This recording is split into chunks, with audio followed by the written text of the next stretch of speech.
everybody, welcome back to my channel, Let's Talk Moto. First time around, we took a deep dive into Eli Tomac and his strengths and weaknesses and what it's going to take for him to win the 2021 Monster Energy Supercross title. This time around, we're going to take a look at KTM's Cooper Webb. And this is a rider that I believe is an absolute technical master. He has a very compact riding style. If you go and take a look at videos of Cooper Webb riding, you'll find that very seldom is he too far away from the seat. He is a short rider anyway, but this is what makes him so compact, and as a result, one of the most balanced riders out on the track out of anyone I've seen over the last couple of years. A couple of the French riders really mastered that. If you take a look way back, Jean-Michel Bayle was that rider that really just showed you how balance and technique on a bike could really take you to the front. Obviously, riders like Marvin Musquin have also mastered that. Ryan Dungey, although who had a good balance of it. These are riders that really worked hard on technique and balance and making it all work for them. So besides being so well balanced on the bike and just a complete technical master, if you watch the little skills he has out there on the track,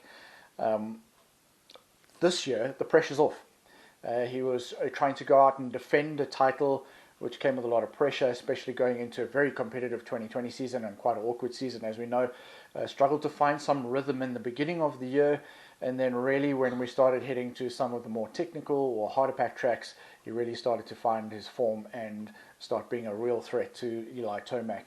In actual fact, by the end of it there, it was well, touch and go as to what was going to happen with the title. Anything could have happened there, but certainly applied the pressure later on in the season. So he has it all to gain for 2021. The pressure's off and he'll be looking to retake that title. And the big advantage for Cooper Webb this year is the fact that the championship starts on the East Coast. And it's this side, or the tracks, that he seems to fare a lot better at. His throttle control is unbelievable. And it's not only that, it's the way the KTM is set up to put the power down. It's one of the best bikes at doing just that. And I'll say that everybody has great power and everybody works really hard at getting the power to the ground. But remember, a large part of the development of the KTM machines came when Stefan Everts was at the helm. And if you've ever had the privilege of watching Stefan Everts closely, it's quite frustrating. In fact, you used to wonder how could he be running such fast lap times and he looked like he was going at a snail's pace. Well, it's because he understood how to put power down effectively. He wasn't just grabbing a handful of throttle and hoping for the best. He knew when to get on the throttle, how to get on the throttle, what gear he was in. Sometimes you would even see him hooking 2 gears at once. Little things like that where he was able to put the power down effectively. And it's through his development, it was a crucial part of development for KTM that has really resulted in this lightweight, nimble bike that puts the power down really smoothly. So that's the advantage Cooper Webb has, and the fact they're starting on the East Coast, it's a big advantage for him. Now, he does take a little while to get into the groove of things, so whether that's going to hinder him a little bit, we're not quite sure, but if he can get out of the gate and get going quickly in round one, I think the fact that he's starting on a coast that where he favors, I think could be definitely to his advantage. So let's go into it. Remember, the first round is on the 16th of January already in Houston, and it's going to be a good one, and it's going to be quite strange to see the 250 East guys starting instead of the West guys for a change, so that's going to be a real turn up for the books. And obviously we've got 3 rounds in Houston to start off with, so you don't want to get injured. You want to make sure you get through round 1 cleanly. Just get yourself up there, get some podiums, get some solid points as we move on. Right, let's start at the start with Cooper Webb. So we're going to take a little bit of an analysis now, or deep dive into where are the strengths and weaknesses of Cooper Webb and how could he put it together to win the title in 2021. If you are a budding motocross rider trying to come through in the ranks, sometimes hearing some of the technical aspects behind the riding could also help with your riding as well. Remember, everybody's a little bit different, and if you work closely with your own personal coach on certain issues, this is going to be best for you, but perhaps you can pick up some tips here that really work for you as well. So let's start at the start. Cooper Webb is quite a small guy, but what does that mean for the start for Cooper Webb? So you would always think that, well, the smallest guy, he's going to be the quickest off the gate. Not necessarily. Does that mean he gets bad starts? Absolutely not. You know, Cooper Webb is dynamic at starts. But what is really, really difficult for the smaller guys is to really get a good hard launch off the gate. For them to grab a handful of throttle, dump the clutch, especially off the grid start, it's hard for them to hang on and to hold the front end of the bike down. Even though the bikes are clipped in these days, it's really hard for the smaller guys to control. But that being said, he has found a way to get off the grid, over the gate, at least in line with everybody else. Now, if you've watched over the years, probably from the very start of KTM in the United States, but I've had the privilege of watching it closely here in Europe as well. It's not necessarily the launch where the KTM has the advantage, but it's the next 2 meters after that. You remember in Eli Tomac's video we spoke about how that is the challenge for him, is the next 2 to 5 meters past the gate. Well, this is where KTM is really, really strong. It is able to lay the power down effectively and get really good drive forward, and it seemed to be, it's a nimble enough bike to be able to keep it in a straight line even if you're a smaller guy. Marvin Muskin and Cooper Webb have been able to do that quite effectively, but you'll see that it's the next 5 to 10 meters even where they start to put a wheel in front of them, and then Cooper Webb, for his size, is a really great late breaker. You've seen it quite a few times if you studied the Supercross, how often you will see Cooper Webb endoing into a turn. He's braked so hard and so late that literally the back wheel's not staying on the ground. He endos into the turn, but he is able to control it, get the front end tucked in, get through the turn. So, yeah, pretty good going there for Cooper Webb. So, the secret for Cooper Webb here is whether he can get off the grid. When I say the grid, remember there's that grid laid down that you start on these days. It's not just the start grid that I'm referring to. So it's a mesh where the tires really hook into. It prevents the deep ruts forming, but it also gives you really good traction off the gate. It's what happens from there to get into the wheel spin past the gate. Remember, that's where the big difference comes. And some of the bikes that have heaps and heaps of power, when they drive off this grid and then suddenly get onto the dirt, there's a lot of wheel spin. Now, this is where KTM specifically, but Cooper Webb has also mastered this, is that drive in the next 10 meters. So get his wheel in front of everyone else, get his elbows in front of anyone else, dictate the line into the first turn, brake late, and pretty much he's there in the top 3. Now, he did have a couple of bad starts in 2020. And this was when he didn't manage to get himself a good jump out of the gate.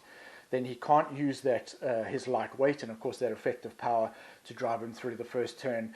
But one thing Cooper Webb is very good at, if he doesn't get the best of jumps, he is very clever at coming through the first turn or putting himself in a good position in the first turn to come through safely, but not only safely, but to set up the next few turns to make some quick passes. So you might have seen Cooper Webb, if he's had a really bad start, go through the first turn in 10th, but suddenly you look again and he's in 5th or 6th. He hasn't compounded the bad start and ended up in 15th. He tends to find the little gaps, position himself well, and then make sure that within the first couple of laps he's got himself into a decent position. Now, does he have that raw, absolute pace that Eli Tomac has, that if he starts in 10th he can still race through to the front? Not necessarily. He is super quick and certainly can probably race through to a podium, but he's definitely going to be looking for top 5 starts to get the job done in 2021. So let's look for that. If Cooper Webb can get himself good jumps off the grid, I think then he's in for a good season, because once he gets up front, he has such a feisty spirit that nobody ain't coming past him. So that's what's going to be really in his favor. So let's look for the first couple of rounds as to how Cooper Webb is jumping off the line, and that'll tell us how his season's going to go from there, unless he can sort that out. Right, first turn we spoke about, he puts himself in good positions and is always going to come out in a good place unless he gets battered around a little bit, but somehow he just finds himself in good positions that he doesn't get involved in too much chaos in the first turn. But the big talking point always is the whoops for Cooper Webb. And last year was the first time we've seen him get to a point where he can be relatively competitive through the whoops. It's been a big point for him. Not only him, it's been a KTM thing over the years, obviously, just the way they set the bike up to get through the whoops as quick as possible. Now, what they've had to do for Cooper Webb, and you can look closely at the bike setup to see this for yourself, is that they've really, if you see, the back end is running a very, very slow rebound. and it's running really, really low at the back. So there's no kicking on the back at all for him through the whoops, because that's what was happening. Getting the feet lifting off the pegs and getting the front end diving, you would have to then back off, and that's why they started to try and find rhythm through the whoops as opposed to skimming them. But since they've solved that issue where he can now skim through the whoops pretty well, he might not be the fastest, but he's certainly not the slowest anymore, kind of in the middle of the pack. So he's not going to be that easy to pass through the whoops anymore. But they've had to pay a price in other areas to get this right. So with that squatting effect on the back of that KTM and obviously that ultra slow rebound, it's really hard to get the front end down. So through some of the turns, especially where he's having to square off, is not necessarily the quickest. Now he is able to rail the turns pretty good, and he is exceptional when it comes to ruts. And this is back to the thing I said in the beginning. He's compact and his balance is insane. So the ruts always require really good balance. Basically the position you go in, you don't want to do too much correcting. You want to go in that position and be on the gas. And he's pretty good at that. But getting the weight over the front to get the back end turning around is not as easy because of the way they set that KTM up. So there's a small sacrifice there, and he has to ride around that problem. So you'll see Cooper Webb adjust it. Just watch when he goes through some of the turns, he's always trying to find a way to flow through them. Now that being said, we've seen him make a couple of passes where he's able to turn up the inside of riders as well. But this is just pure talent. He's able to get in there and really control the throttle. He turns more with the throttle than the brake. And get that run up the inside of someone on going out of a turn. Now, unlike Eli Tomac, where Tomac is really making the pass into the turn all the time, Cooper Webb is really using his lightweight and obviously the power in that bike, and just the weight puts the power down to try and get alongside the guys out of the turn and outbrake them into the next turn. So he's really relying on that good power to weight ratio that he has to make his passes. So that being said, the whoops I think are going to be okay for him this year, and as we know, if they break down, he's exceptional. Between him and Marvin Muskin, they are able to find their rhythms through the whoops if they have to start jumping, and he's one of the better at doing that. But if it's a blitzing set of whoops, he's going to be right there with the best these days.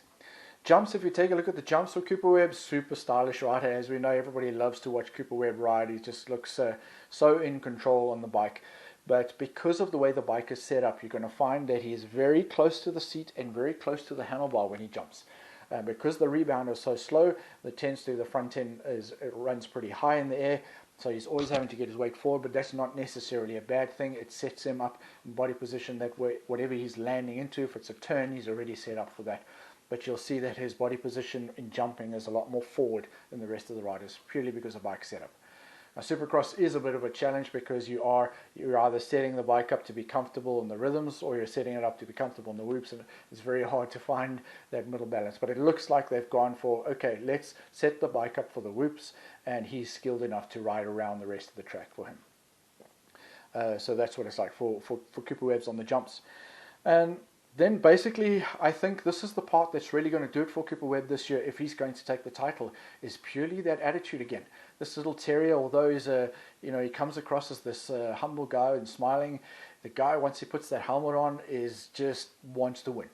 And especially when he gets out front, if he gets a good start to the season, gets a couple of podiums or a win here or there, once he's got confidence, he is unstoppable. And I think this is maybe going to be part of the strategy for Eli Tomac, is that he's maybe he knows he needs to get inside the head of Cooper Webb early on, because if he allows Cooper Webb to get any amount of confidence out there, he's going to be a difficult rider to beat through the whole season.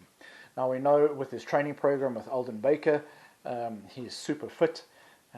We hope he can stay healthy. That's going to be the important thing. Obviously the COVID factor puts a big dynamic on the sport. That's an uncertain dynamic. Anyone could get this at any given time, and then it's going to be really sad for the championship to see someone lose it because of that. But let's hope they all get through there safely.